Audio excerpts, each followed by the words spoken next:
to introduce myself, and then I'm going to introduce you. And if you can see in the chat, we have a ton of people here today who are from all over. We have their 39 weeks pregnant, 36 and a half weeks pregnant in North Carolina, Brooklyn, San Diego, 12-week-old baby in Borum Hill. We have 8 weeks old. My people, yes, yeah. And yours as well. Yes, we have lots of our people, so it's really exciting. So again, my name is Jada, the founder of Boober and Birthday Presents. Boober is a platform where expectant parents and new families can find all of their pregnancy to postpartum care providers, such as birth doulas, postpartum doulas, lactation consultants, and now mental health therapists. We fast-tracked mental health therapy in the COVID-19 pandemic. We knew, people just are so concerned, of course, when you're expecting all the unknown of going into labor with this pandemic. And then, of course, today what we're really going to want to talk about is, having a newborn at home during the pandemic and what that means, and especially, of course, with sleep. So we added mental health therapists. We used to be a totally in-person company, all about matching to in-person care. Right now, that is not possible. So every kind of care provider is available virtually if anybody needs that support. Yeah, so we are amazing here. How quickly that can happen. Isn't it amazing? Yeah, even this, 3 years ago, we wouldn't be able to do this type of a Zoom call. It's quite extraordinary how it came just in time. And of course, if you didn't realize that, you kind of would think, oh my God, we always had this opportunity. But we never would be able to work from home if we didn't have this type of technology. No, I think it's really amazing in this time and place that even though we are socially isolated, we can have these kind of pseudo face-to-face, but as good, as close as possible. And I think it makes a huge difference for the parents to not feel so alone. And even coming out in here and seeing all these people in the chat, there's 325 people right now with us, which is kind of amazing. And so let me just also, I'm going to tell them about you, a little bit about you. And then, and I also wanted to thank our media sponsor, Park Slope Parents, who are, they're an amazing community member. If you are not a member of Park Slope Parents and live in New York City, consider joining their great community. You can join when you're pregnant, stay till after your kids go to college. I use them a lot. And I'd love to introduce Dr. Harvey Karp, who is a world-renowned pediatrician and child development expert. His celebrated Happiest Baby, Happiest Toddler books and videos have guided millions of parents and are translated into 30 languages. He's also the creator of the SNOO Smart Sleeper, which we have lots of questions about today, and lots of people already have it, which is exciting, which is a new class of responsive infant bed that adds 1 to 2 hours to a baby's sleep and reduces the risk of infant sleep death by preventing dangerous rolling. SNOO has won over 20 top international honors, including the National Sleep Foundation Innovation of the Year, as an iconic, and also is in the permanent collection of the Smithsonian Institution as an iconic example of 21st century form and function. The benefits of the SNOO are to reduce postpartum depression, SIDS. Drug-exposed babies are being studied at top medical centers. We're going to hear a lot about this. Dr. Karp is an Assistant Professor of Pediatrics at the USC School of Medicine and a Fellow of the American Academy of Pediatrics. He is an advocate for children's environmental health and a board member of EWG, one of the nation's premier environmental protection groups. So I wanted to just give you that. Well done. And even though you're from Los Angeles, you spoke exactly like a New Yorker, so you got it all in. I know, nobody believes that I'm from LA, but I guess it's been a little while. Oh, we have somebody saying that we love our SNOO. So occasionally I need to. Just lost your audio.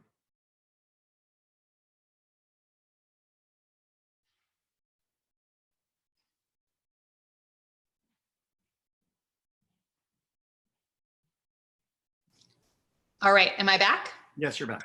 All right, I can tell when it happens. It occasionally happens. So let me have you go ahead and introduce yourself a little bit. Tell us about yourself if there's more you'd like to share. And then we have a ton of questions that came in for you that I'm gonna ask you. Super, well, I look forward to that. I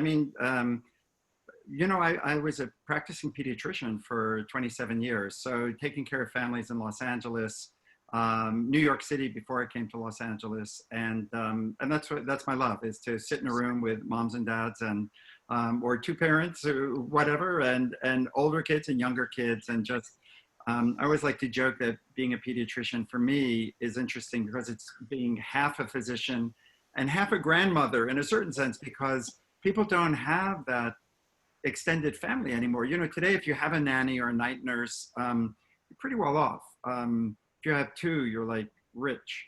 But up until 100 years ago, and for the entire history of humanity, everyone had 5 nannies, right? You had your grandmother, your aunt, your older sister.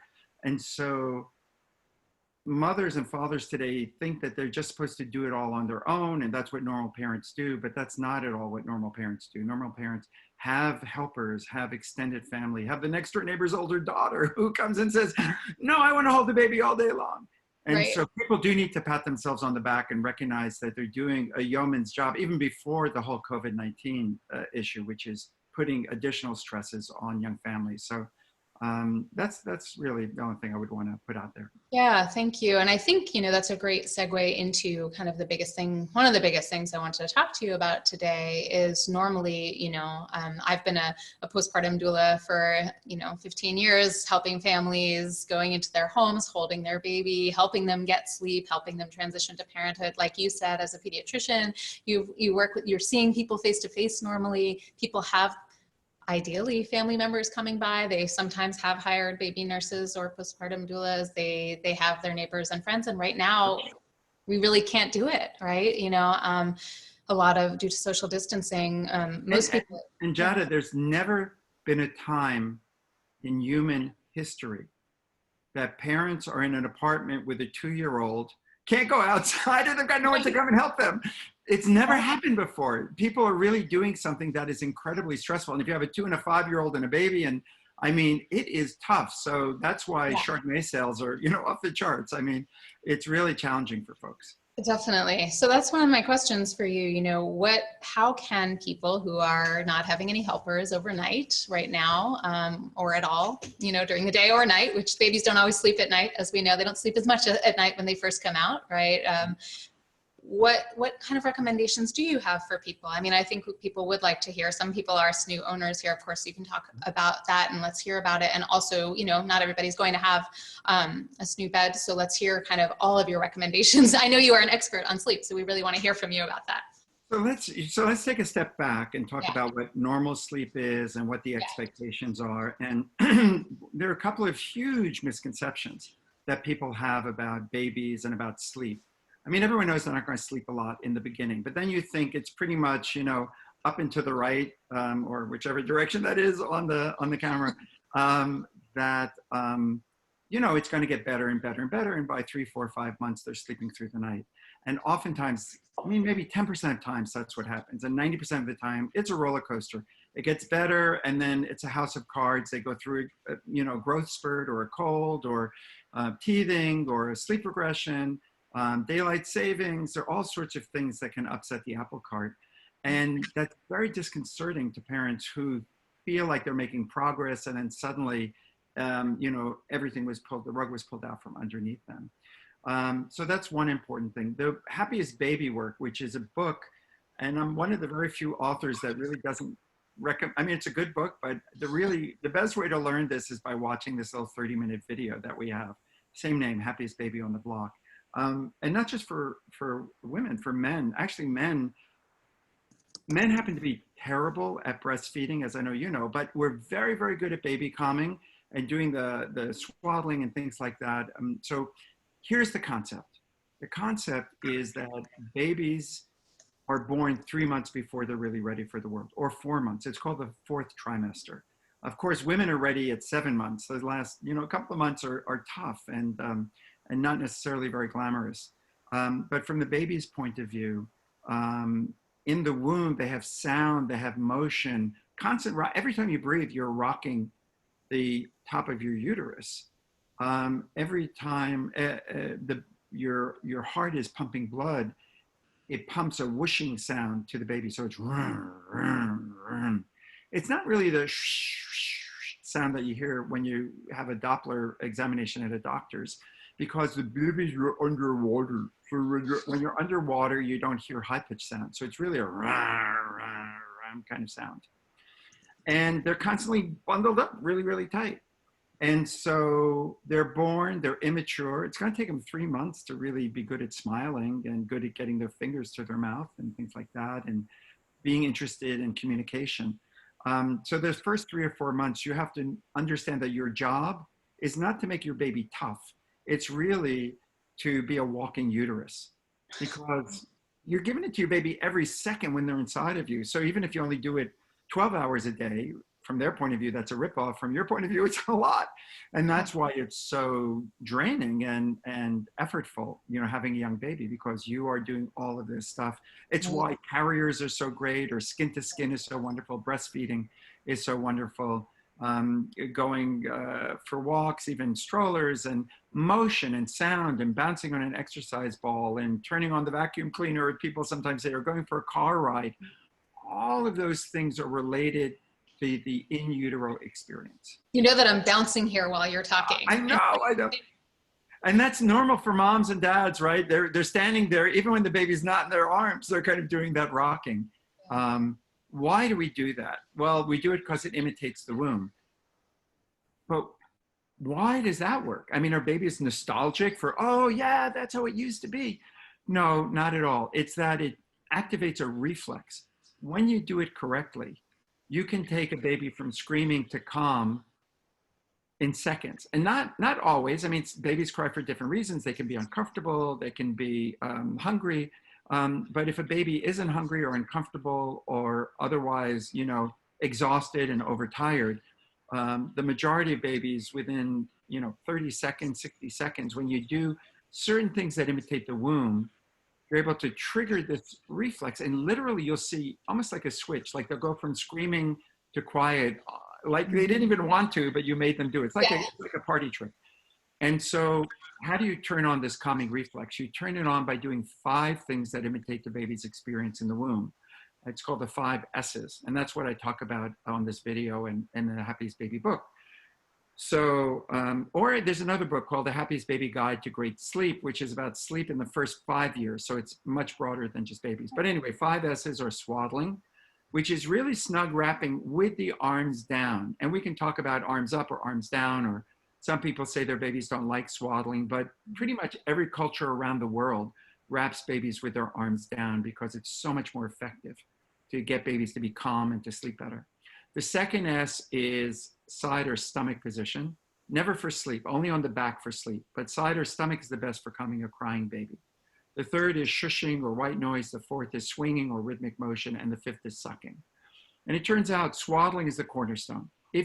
Everyone swaddles babies, even if you don't use a blanket, you use your arms, right? You don't let babies flail around. You stop them from that. So swaddling is the cornerstone, but it doesn't calm them necessarily. It may in fact make them cry more. Then you add on the other things, the white noise and the position and the swinging. And it turns out every baby's different. Some of them really respond to sound. Others don't respond to sound at all. It's really the motion that they respond to. Others, it's the position, and some need a whole combination of those things. So once you get to know your baby, meaning in the first week or so, you'll figure it out. And once you figure it out, that will always be the combination that works for your child. So, so you ask, what can people do? Well, they can learn the 5 S's and master them. Super easy to do, but it's kind of techniquey. I mean, it's kind of like learning how to hit someone's knee with it. You know how the doctors hit the knee with a reflex hammer.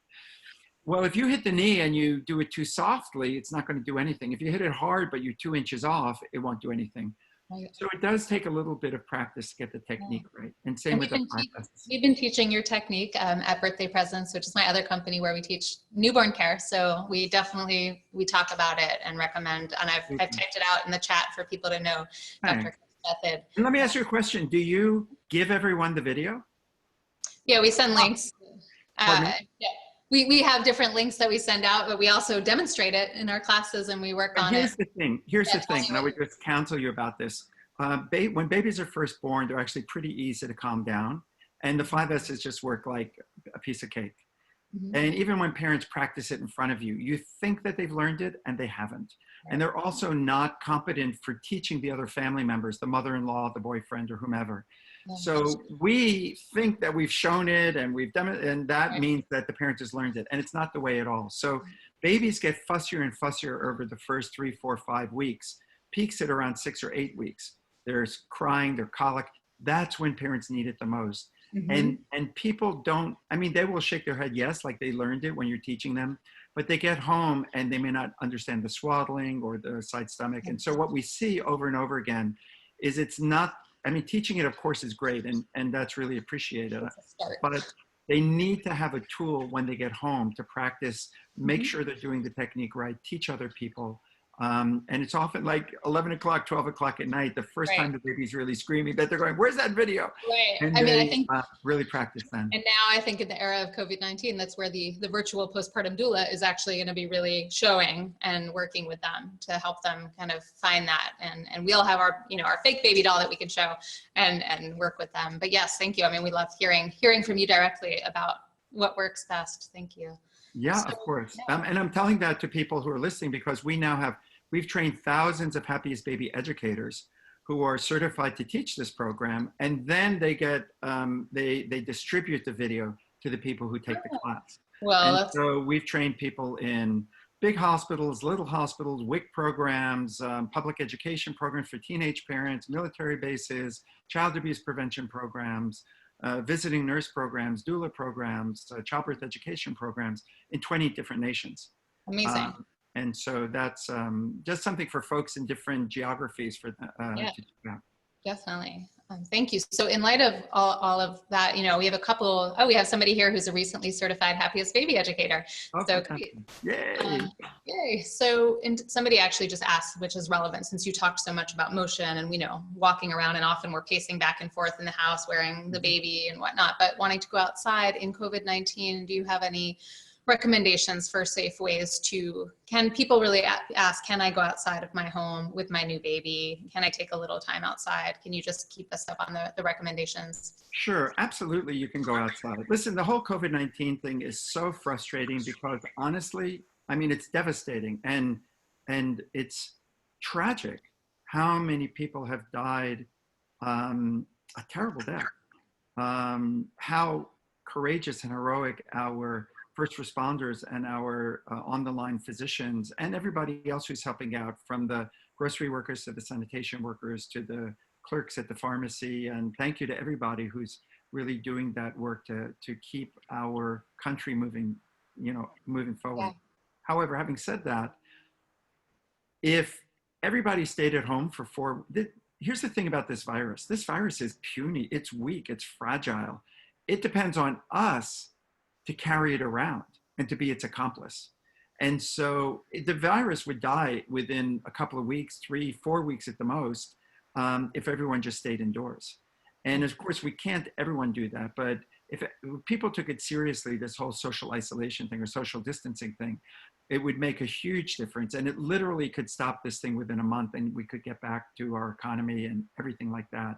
Obviously, we have to do testing. There are many other factors involved, but the virus would shrivel up and die if we stop passing it from one to another. Mm-hmm. So can you go outside? Yes, you can, but you want to stay away from people. That's really the thing. It's not going to be spread in the air unless you're in some kind of enclosed environment where people have been coughing or breathing or sneezing within the last hour or so. So, and when you do go outside, you want to wear a mask. And you want to wear a mask for 2 reasons. 3 reasons. One, to protect yourself. So you're not breathing in virus if you are around other people. 2, to protect other people, so you're not coughing accidentally and putting it in the air. And 3, to be a signal to your neighbors and your friends that you take this seriously, that you're on the program and you don't take this in any frivolous way. You're doing everything you can to do your part. And those are the reasons why. And then obviously when you get home, you should wash your hands anyway and basically just be protective. We don't put masks on babies, although in New York for sure, and a lot of other people have those little rain hoods that you can extend out if you want to. That's what I was going to ask on the stroller. A lot of people wrote in and asked that question actually. So is having a rain guard on a stroller, if they're using a stroller, does that, yeah. Yeah, that'll be protective because obviously it'll be very hard for the virus to work its way around, even if it's floating in the air. But in general, the key thing is to stay away from people and stay away from congested areas as much as you can. And when you are there, to wear a mask, wash your hands when you come back. I want to say a little bit more about sleep. Mm-hmm. So we were talking about SNOO and what if people don't have SNOO and all that kind of stuff. So the 5 S's you can do all day long, through into the evening to be able to be effective with your baby. But what do you do when you put your baby down? Yes. Big questions. Yeah, this is another weird thing, a weird misconception about babies. Everyone will tell you the safest, the recommended thing is when the baby is born, put them in a bassinet or a crib on the back, no blankets around, no stuffed animals, just lying there looking up at the lights. Right. In the womb, they have these rhythms 24 hours a day. It's not that they can't sleep without them, but you're making it so hard for them to sleep. It's kind of like adults. Listen, you could sleep on a cement floor. You could, you just won't sleep well. You've got your pillow, your mattress, whatever, that you are used to. Those are called sleep cues.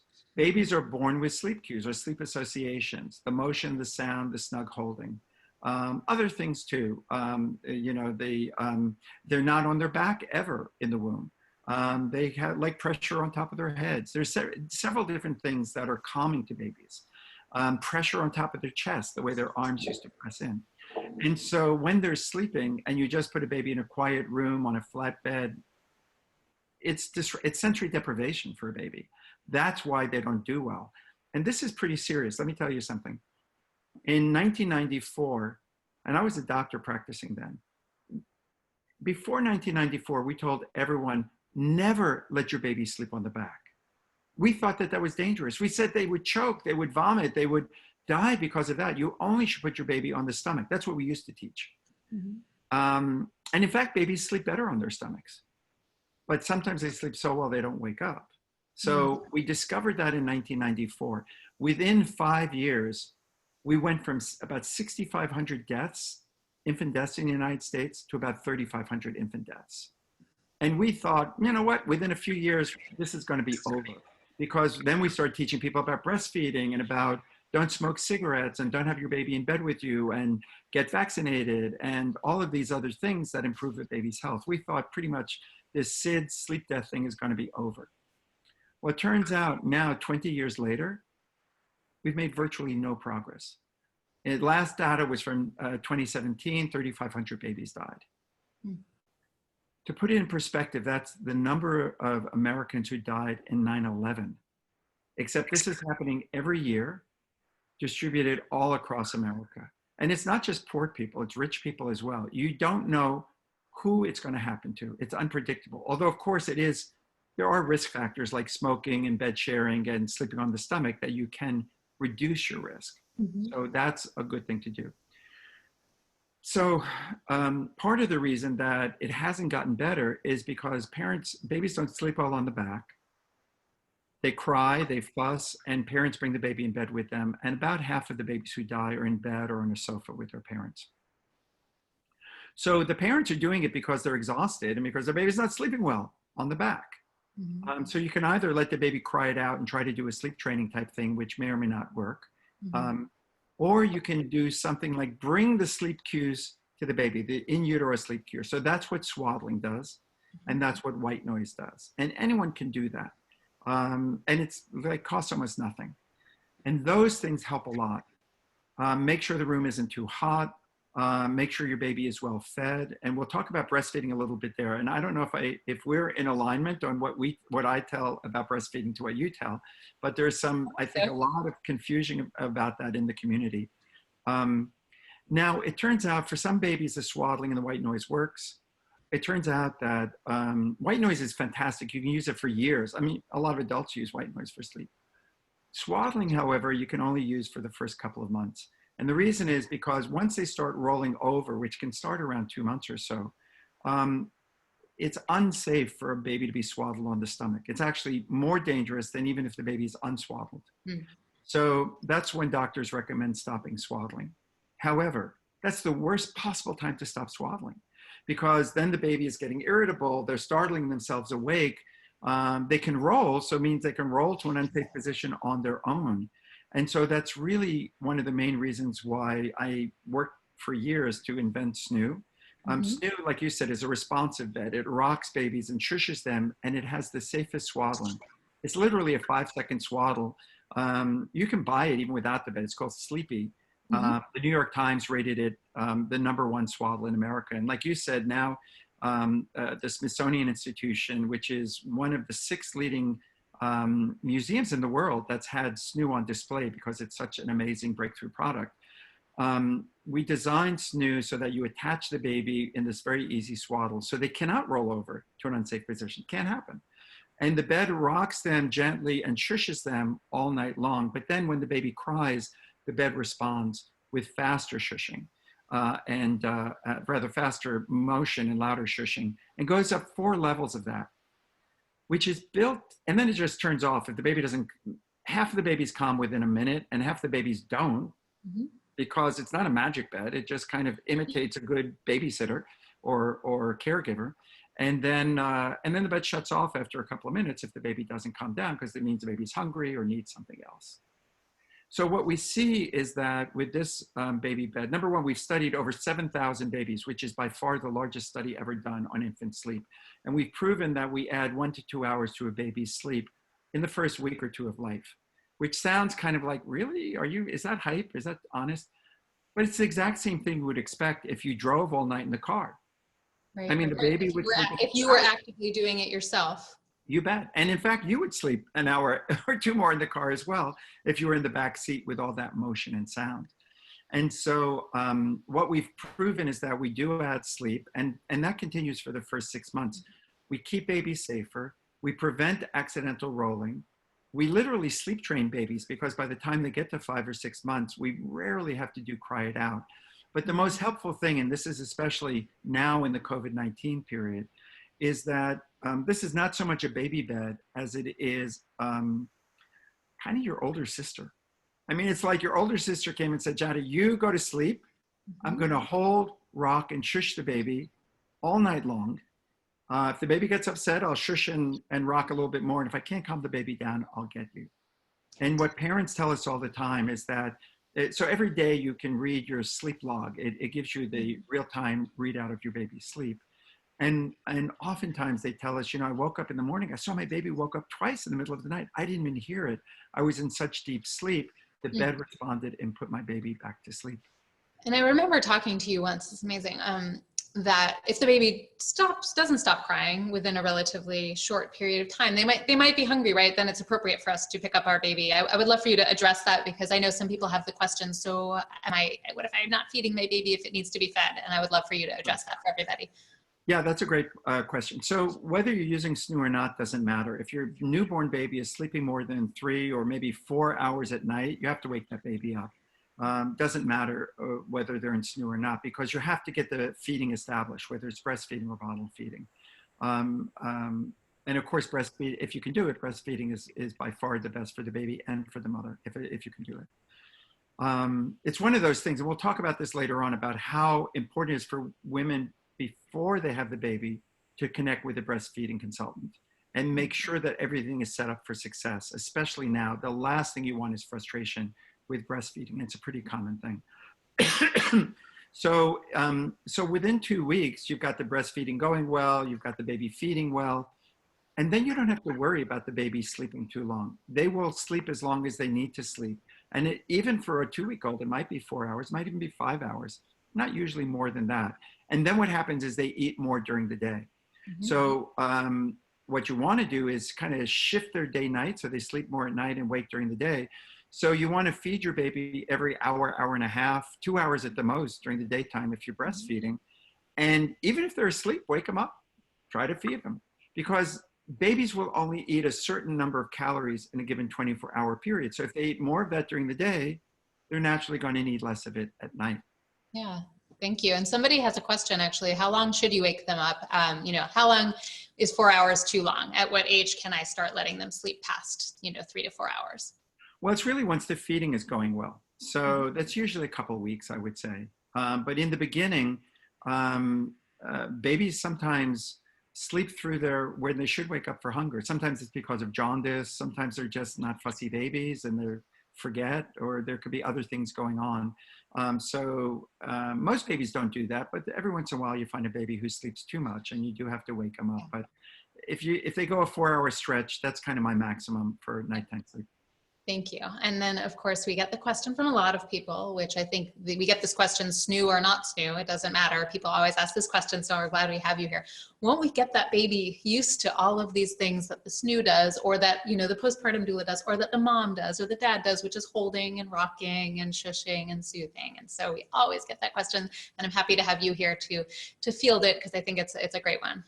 It is. It's really important, and it gets very confusing for people because it makes sense, right? If they're always, you know, it's kind of a habit that they might be developing. And it turns out that it's very different if you have SNOO or if you don't have SNOO. Here's why. Let's back up again for a second. So what is sleep? Sleep is this period when we kind of turn off our brains, but we're not comatose. I mean, you can hear the phone ring. You might be on the edge of the bed, but you don't fall off the bed. So you have some awareness of what's going on around you. You're just not having the normal amount of awareness. And it turns out that when you're asleep, you have waves of sleep, deep sleep and light sleep and deep sleep and light sleep. And literally, this is a kind of a funny question. People say, what age will my baby sleep through the night? Yeah, they always ask that.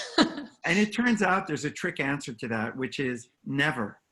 Babies never sleep through the night. Kids never sleep through the night. Adults never sleep through the night. We all wake up 2 or 3 times in the middle of the night when we get into very light sleep.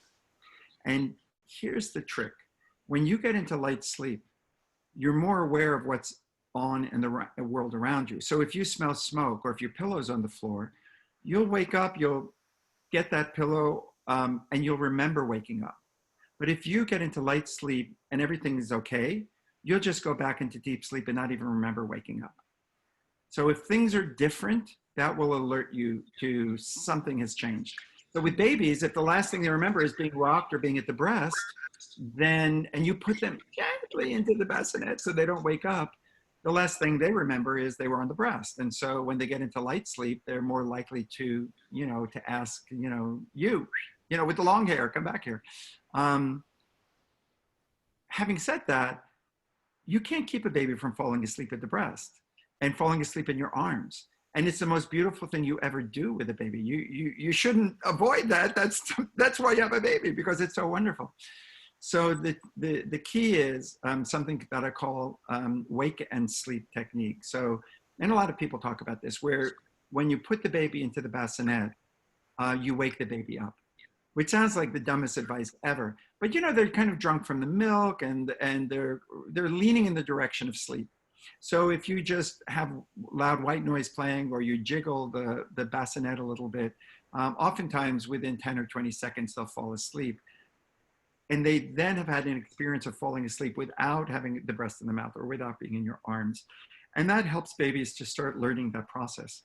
Now, the reason I said it's totally different in SNOO is because when the baby wakes up in SNOO, it's like you in the airplane or on a train, they're automatically have these calming features that were there when they fell asleep. Yeah. So they're much more likely to fall back asleep. Excuse me, that's why we see, it's a little asthma, folks. No COVID-19, don't worry about it. Can't catch it over the screen. No, definitely not. But seriously, what happens when they wake up in the middle of the night is they have that experience and they're much more likely to fall back asleep. So for example, by 2 months of age, for babies not in SNOO, the average longest period of sleep is about 5 hours. And the longest average period of sleep in SNOO at that age is about 7 hours. So we literally add 1 to 2 hours and oftentimes 2 and 3 hours to a baby's sleep, which is pretty life-saving for a lot of parents. Yeah, so that's really interesting. I did not know that level of the statistic. So if you don't have a SNOO, and I know, when working with a parent. Let me just say one thing. I'm so sorry to interrupt you about that, because people talk about SNOO being an expensive baby food. Yeah, tell us, sure. Yeah, it's about almost $1,300, which is very expensive for a little bassinet. It's very inexpensive for a 24-hour, 7-day-a-week helper for the first 6 months. If you had a babysitter coming over, an hour a day, you'd pay $15, $20 for that. Mm-hmm. If you average SNOO over 6 months and you buy it, that average is about $7, $8. And then if you use it with your second child or you sell it when you're done, it'll be like $3, $4 a day. And we rent them for under $4. It's a friggin' Starbucks, which you're gonna get because you're so tired anyway. Right. So would you pay $4 for more sleep, safe, peace of mind, your baby's safe, and a 24-hour caregiver? That's why SNOO has become so popular and it's gotten all those awards, because it's taken the #1 stressor of new parents and it's introduced a solution. I mean, the stressor being exhaustion, but also the stressor of the fear of babies rolling to an unsafe position. And it just solved the problem. And by the time they're finished, this answers your question. What happens is that a 5-month-old, a 6-month-old baby is very different than a newborn baby. You feed your baby milk, every meal, milk, milk, milk, milk, milk, milk, milk, milk, milk, first 5-6 months. Do you worry? I've only given my baby milk. Maybe they'll never eat food. No, because when they're physiologically ready, they're ready. And it's the same thing with sleep. They're much more mature by 5-6 months. And the brain is now able to kind of hook together these sleep cycles and have longer sleep. So we very rarely find that we have to do sleep training or have a problem transitioning babies out of the SNOO, except in New York City, where for some reason people want to transition the child at 4 months of age because they want to get them into a better prep school or who knows what. And people are in such a hurry that I stopped it for naps because I don't want my baby getting dependent on it. You want your baby to learn because just like in the beginning, I'm sure you recommend, don't switch back and forth between breast and bottle because babies get confused. And it's the same thing between crib and SNOO and crib and SNOO. You want them to be predicting and expect what good sleep is going to be. And then by 5-6 months, then they're old enough to wean off of the swaddling. And we have little armholes in the swaddle, so it's very easy to wean that. And then we wean the motion. Sorry, go ahead. Sorry, no, that was actually, I think you just addressed it though. A couple questions had come in about that. So should I just use SNOO at nighttime and then do something different during the day that doesn't move? So it sounds like the answer to that is no. No, see, the thing is you're teaching something. And babies are pretty good learners, but not if you keep changing the script. So the more consistent you are, the faster the baby learns, the more they anticipate, oh, I know what's going to happen now. Just like with breastfeeding. In the beginning, babies don't know what a breast is. They haven't seen it before. But after you've breastfed for a week or 10 days, you just open your bra out and they get ready, right? Because they've learned, they've made that association. Same thing that happens with SNOO. Right. Yeah, no, that's definitely very interesting. And I think, I guess one of my questions though was if somebody, let's say some people won't have it. So if they didn't, could they do, we know that parents do this, I guess I'm asking you, for the parents out there who may not have this could they put their hand on the baby? Could they rock their bassinet a little bit while the baby is swaddled? Do you recommend that? I mean, people naturally do it. I just wanted to ask you that question. Yeah, they can. The one thing about rocking, and it concerns me, we saw this about the Rock and Play inclined sleeper, which was, millions of those were recalled after almost 100 babies, or I think it was more than 100 babies died in swings and inclined sleepers. And now there's some moving bassinets, but it's quite concerning because you can imagine now the baby is, if they're not secured, they're starting to roll. So the baby can roll on the side and then the bed is moving them. They're likely to roll to the stomach and get into an unsafe position. So rocking the baby when you're there, of course, is perfectly fine. Okay, that's what I'm asking. When you're there, if rock. Can we also talk about, wearing the baby to sleep? You said, lots of people wear the baby. It's a great way to soothe the baby, and babies often fall asleep as long as you're safe baby wearing. Or can you talk about safe baby wearing a little bit? Because I know a lot of our people out here are going to be baby wearing. Can the baby take a nap while they're baby wearing? Absolutely. I mean, baby wearing is fantastic. And it's, of course, it's really an imitation of the baby's experience in the womb. In the hospitals for premature babies, we even use something called kangaroo care, which is where the baby is carried, but is skin to skin, which is a beautiful thing to do as well. But you have to do it safely. Or anything you do with the baby, there are certain requirements. So if the baby is in a sling, they have to be kissable. So you have to be able to reach down and kiss your baby. You don't want their necks bent down exactly. And you don't want them overheated, and you don't want any straps that can get around them. The key thing is to understand that if they get all crumpled up and their necks bent, that babies have had problems breathing in their carriers, and there have been some tragedies associated with it. Can you also speak to that? Because a lot of people we know often leave their baby, not in New York so much actually, because we're not a car culture. We don't put the babies as much in the little bucket seat carrier that goes into the car. But can you speak to that? Because my understanding is that when we arrive home, we're supposed to actually lay them down flat in a proper safe sleep surface. How long is it okay for a baby to stay in that kind of curved carrier? Once they're out of the car, once you've stopped the car, let me put it that way, you should take them out. You don't want them staying in the car seat, in the house, or in the car, because that's the trouble is that babies' heads are heavy. They have big brains. Their necks are very weak. So it's easy for them when they're in a seated position for the head to double over, and that can cause breathing difficulties, and has for many, many children. So you don't want to take that chance. It's not worth it. Rather, have the baby out, swaddled, and turn on the white noise if you don't have a SNOO. One of the things that, about the risks involved, of course, everyone's worst fear and nightmare is this SIDS issue. We're very proud of the fact that we've measured now 84 million hours of infant sleep. It's never been done before. 84 million hours of sleep in SNOO, where the babies have been safe and where we've kept them on the back, which is the #1 recommendation of the American Academy of Pediatrics, National Institutes of Health. So we're the only bed that's able to do that. And our goal, in fact, we're now before the FDA to get final approval as the world's first SIDS prevention bed.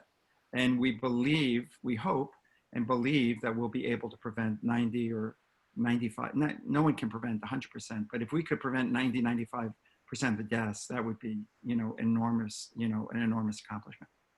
Definitely. So I'm just going to throw out some questions that had come in to you. What is the best way to how do I recognize the signs of very sleepy baby? If I don't want to put them down totally asleep, when am I putting them down? At what age? Another person wrote in, is it crazy to think I could have my baby scheduled fully with sleep by 3 weeks? So if you could adjust, yes. I mean, not that a 3-week-old can't be can't have a good solid stretch of sleep, but there are many bumps in the road. That's one of the weird things about being a new parent, because you just can't, it's like driving in the fog. You just can't see a week ahead of you. It feels like it's like years away. And then when you get to 2 months, 1 month is like, well, 1 month, that's like when I was in high school, exactly. Right? And 3 months is like graduate school. It's like you're finding parents with a 3-month-old to tell you what happens. It's so weird. Even if you read about it, it's very hard to get your brain wrapped around all of that. And so you can think that your 3-week-old is sleeping well, and maybe they are, but believe me, there are going to be problems. 90% of the time, there are going to be problems coming up where it can all fall apart. And so don't be disappointed by that. That's the norm. Just like with toddlers, don't be disappointed if they have screaming fits and throw things at your head, because toddlers do that no matter how good a parent you are and how good a child you have. So that's what I would say about that. All right. Somebody has a question. They have a 12-week-old who's already rolling, and they say, I can no longer swaddle, but she continues to wake herself with flailing. I'd hope to avoid pacifiers, but she'll only settle while sucking my finger. Mm-hmm. Should I introduce the pacifier? Do you have any tips for keeping her asleep that don't? Definitely use a pacifier. Absolutely. Okay. That's the 5th S, is sucking, and pacifiers are great. And actually, pacifier use has even been associated with the reducing of the risk of SIDS. No one really knows how, but there are studies to show that. So there is a trick with pacifiers, though. I call it the reverse psychology trick, which is that people, when they're trying to teach babies to take a pacifier, they tend to push it in. Actually, you want to do the opposite. You want to pull it out. So once the baby is sucking a little bit, pretend that you're going to pull on it, or pretend you're going to pull it out. And it's kind of like when you're fishing and you kind of feel a nibble and you pull back on the line. The more you pull it out, the more the baby sucks it back in. And you're teaching them, if you do that 20, 30 times, you're teaching your baby to use their mouth muscles to be able to keep it in the mouth longer. Interesting. Thank you for that tip. So can we go, we have a bunch more questions. So if you're okay to stay, if everybody's okay to stay a little bit longer. Yeah, all right. Let's ask. Okay. Are we? Okay. Let's see. So, how can I help my baby nap for longer than 30 to 45 minutes? I use strong white noise and I swaddle her in the sleepy with both arms out. She's 5.5 months old. I know naps are essential for good night's sleep, which is not good right now, and we both need sleep. Please help. Yeah, it's very tough at this age because a 5.5-month-old is nosy. And why sleep in the middle of the day when there's a party going on outside the room, right? So a lot of times it's hard to do that. So the strong white noise is helpful. The other thing some people do is they darken the windows if you have a bright room. That's something that can be helpful. And making sure that she's got a full tummy. Sometimes babies like warm, and so you can even warm the blanket in the dryer, and you can use that. Obviously, you don't want to overheat a child, but sometimes it's cozy and it feels good to them. And then usually by 5.5 months, kids are sleeping through the night, and the key is to put the baby down before they're too deeply asleep, before they're overtired rather. And so 7:30 or 8 o'clock may be the right time. And there's something called a dream feed. Do you teach about dream feeds? Yeah, we talk about dream feeds. Yeah. So that's waking a baby up at 11:30, 12 o'clock, just to kind of fill them up. If the last feeding was back at 7:30, sometimes you want to fill their tummies so that they're able to make it till the wee hours. You're shaking your head that babies don't sleep through the night at 5.5. No, I laughed only because mine didn't, but no, they often do. Yes, they can. Well, so the numbers are, it's about 50% of babies are still waking up at 6 months. With SNOO, we find that probably about 95% of babies are sleeping through at 6 months. So we literally, from usually around 4 or 5 months, we've got babies sleeping 10 hours a night or something like that. Yeah. 9, 10 hours. I do want to ask a few more COVID specific questions because Sure. we also had a lot of those, and that is of course very relevant right now. A big thing a lot of people wrote in about is grandparents visiting, postpartum doulas visiting, all of that. What are your recommendations in terms of people visiting right now? Yeah, the biggest, of course, obviously this virus spreads easily from one person to the next. And that's why we're doing all the hand washing and hygiene and masks and whatnot. So if you have people come over, they should wear masks. I don't think that's being overly cautious because people are contagious before they know they're sick, several days before they know they're sick. And some people never get sick and they're only just contagious for a while. So if the grandparents have been quarantined for 3 weeks and you've been quarantined for 3 weeks, then there's probably no risk. But for people who are coming in and out of homes, like a doula might be doing, or a delivery person, that's a risk. And so you want to keep things short. You want to have distance. You want to wash door handles with alcohol after that. And you want to be neurotic and overprotective. The thing about these epidemics, and Dr. Tony Fauci said that, I think it was so profound, is that whatever you're doing seems overreactive and excessive when you're doing it. And 2 weeks later, it feels like you weren't cautious enough. The big risk with babies and COVID-19 is not the baby getting sick. I mean, the one sliver of sunshine here is that little kids don't seem very susceptible to it. I mean, of course, we don't want them getting sick and they can get ill. But the biggest risk is that both parents get sick or have to be hospitalized. I mean, that's tragic and just incredibly difficult for a family. So you want to protect yourselves at the end of pregnancy, well, all during pregnancy, but especially at the end and after you have the baby, because you don't want to be exposed. Actually, one of the things we're doing with SNOO is we're donating them for free. We're giving them away to hospitals. Frontline hospitals that are dealing with a lot of infection are using the beds basically in 2 ways. One is they're using in the nursery, because they don't have enough nurses to take care of all the babies. And so this kind of is like a little robotic assistant nurse. And they're using it in the room with the mother. In case she has the virus and she's keeping the baby with her, the nurses don't want to go in and out a lot. And this is like a little caregiver being in the room with the mother. Or if she doesn't have family that can visit, or if the family is sick and they can't visit, she doesn't want the nurse coming in and out a lot, again, because that's more exposure. So this is like a little assistant for the nurse there. So if anyone has hospitals that they work at and they're interested in getting donations, they should contact us at hospital, or it's, I don't know if it's hospital or hospitals now, at happiestbaby.com. That's .com, not .calm. It's .com, not .com. And we'd love to, be contacted by your hospital. Great to know. Thank you. A lot of people have this question about what are the important pediatric visits that people have to go with their baby. My understanding is that many pediatricians, most are doing telemedicine for most Right. visits, but the first visit's really critical, a vaccine visit, I believe. Can you tell us about that? And also linked into that question, a lot of people ask, what should I have at home? Should I have a baby scale, right? Normally we would say, no, you don't need to, don't overweigh your baby, but it seems that it could be useful right now. What are your thoughts on that? Yeah, I would say that a couple of things. Number one, every healthcare provider is going to have a different schedule, so you have to coordinate this and align with your healthcare provider.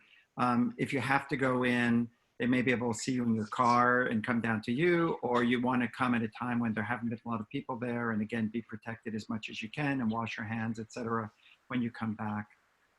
Most practitioners are doing doing a lot of telehealth right now and trying to manage things. And the good thing, how when you're a Boy Scout or a Girl Scout, you learn about how to find your way in the woods and how to find water and all that kind of thing. It's reading the cues. And parents can be taught to read the cues. I'm sure you do it all the time to teach them how to know if a baby's getting enough to eat, watching their pee and their poop and how wet is their mouth and do you hear them swallowing. And so there's a lot of information you can get if you're an informed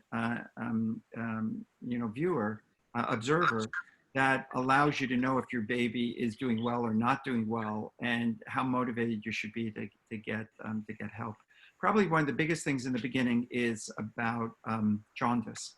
Mm-hmm. And that's something, really jaundice and getting breastfeeding off the ground are maybe the two of the biggest issues that are pretty common and related, and that you want to make sure that you're talking to your healthcare provider or your doula or your lactation consultant to make sure you're on the right path right now.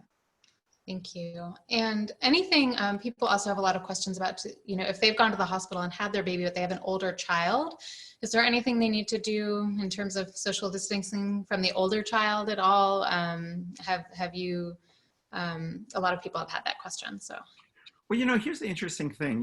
Why do we do vaccinations? We do vaccinations primarily against contagious disease.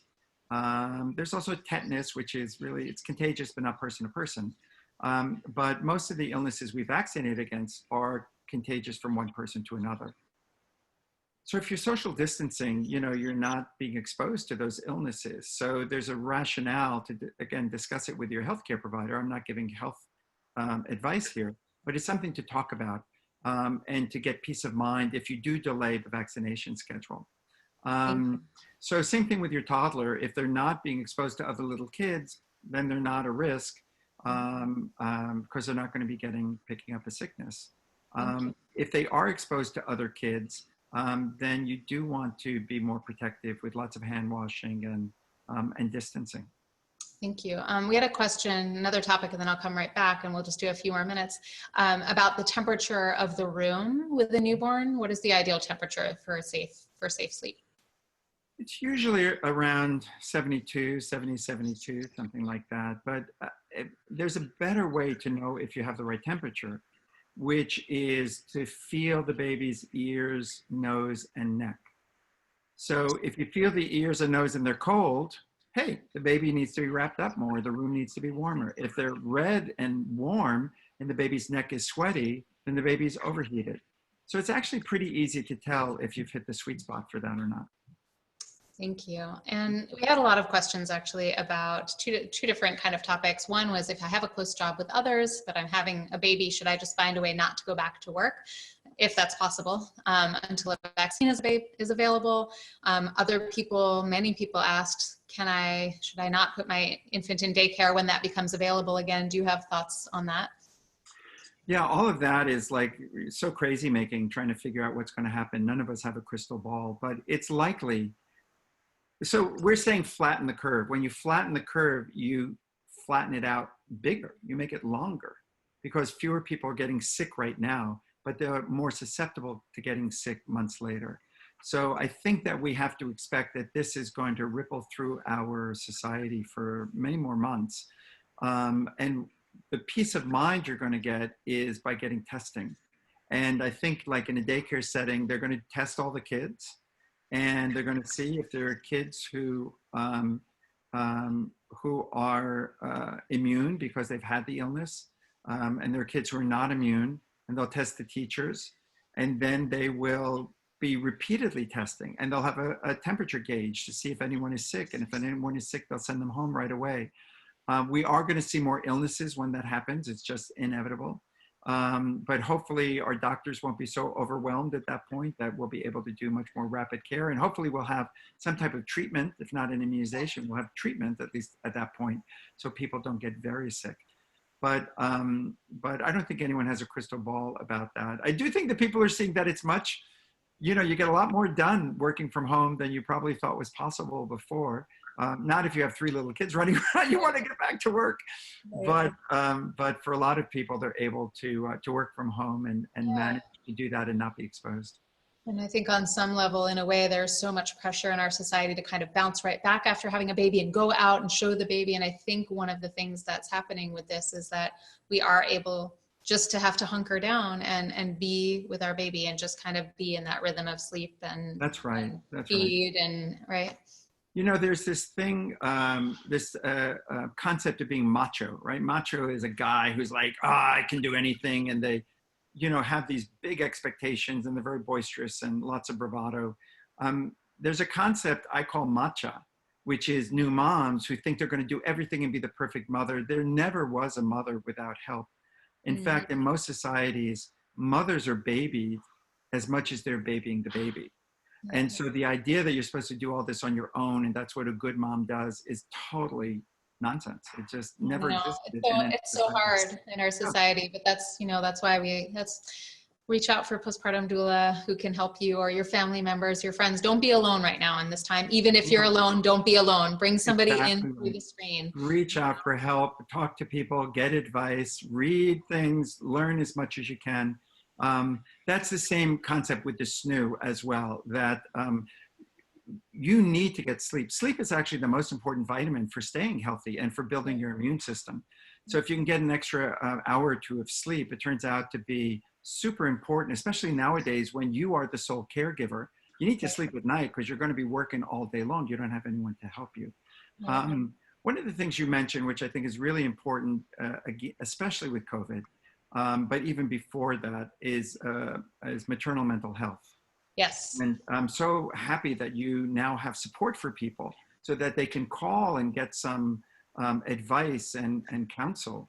But it's important to know that about 15% of all new mothers and a lot of new dads as well, or partners, will develop postpartum depression. Yes. And another 5% or so will get postpartum anxiety. So that's like 1 in 5. That's a lot. And we do know that there are 3 main triggers for postpartum depression. 4 if you include having a baby, but of course, if you even adopted moms and dads can get depression. So the big 3 are exhaustion, having a crying baby that you can't calm, and feeling unsupported, like it's all on your shoulders. Yeah. And so whatever you can do to get more sleep, learn how to calm a crying baby, like the 5 S's and stuff, and get help where you can, even if that's moral support over a telephone. Yes. And what we've seen with SNOO, and we're very proud of this, we're actually doing a study now. We believe that SNOO is going to be the world's first postpartum depression prevention bed. We haven't proven that yet, but we've done pilot studies to show that we can take severely depressed women, and oftentimes by helping them get an extra couple of hours sleep, but most importantly, to know that it's not all on them, that they can put their head on the pillow and the bed will take over as a caregiver at night. And that gives people a tremendous amount of comfort and peace of mind to know they can take a break, and then they can be there for their child all day long. Actually, I just got an email from a mom with 4 kids, and she has 5-year-old twins. She has a 2-year-old and a new baby. And her 2-year-old was just diagnosed with leukemia. So she's been in the hospital a lot.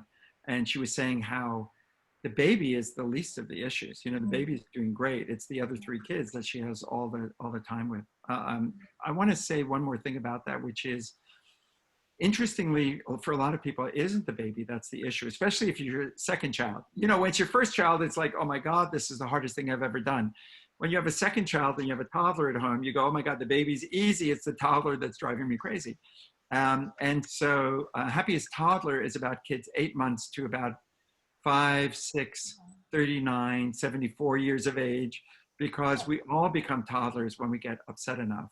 Yeah. And these are very actionable techniques that literally in a day or two, you can reduce temper tantrums, you can improve cooperation and patience, and build emotional resilience. And so for folks who are kind of struggling with that, they might take a look at that. That's also a book and video as well.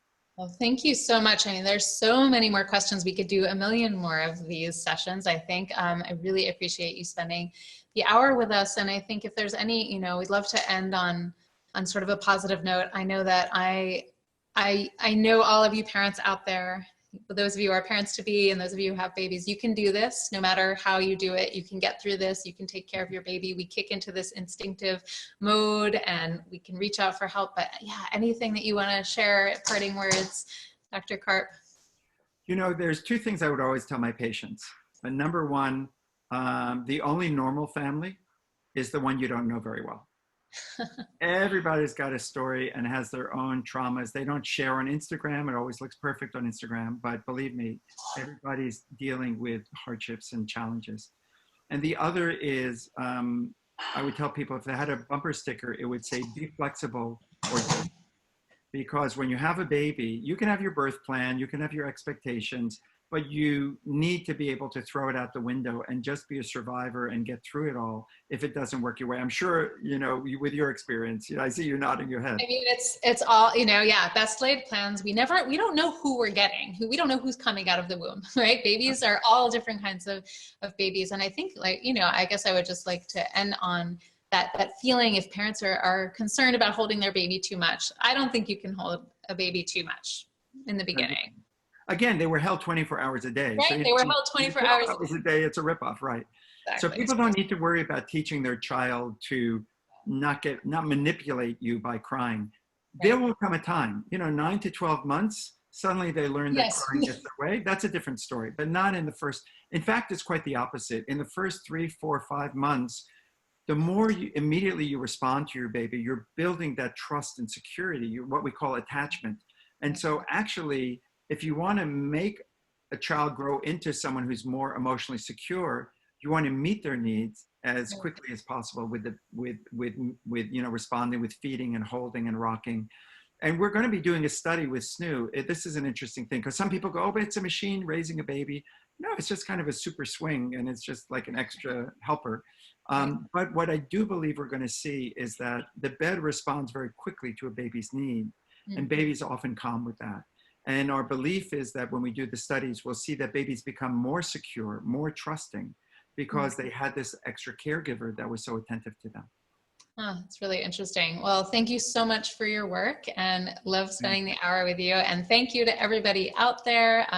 Please visit Boober as needed or come to birthday presents for childbirth classes. We are here for you. We are also, even if we don't have any of the care providers or the type of care that you need right now, we're just here as a resource. So you can text Boober, you know, and reach out and we will refer you to the kind of person or care that you need. We just want to be a resource at this time period, which is hard, but we're in a different phase now where we're getting somewhat used to this new normal for now. So thank you, everybody. Thanks. Thank you for that service. It's so important for people. Take advantage of that. That's really, really great.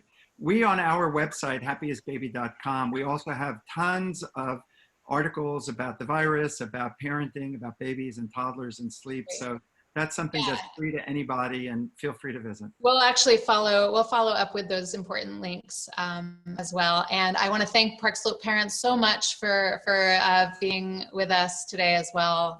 Park Slope Parents is an amazing community supporter, and we need community more than ever right now. So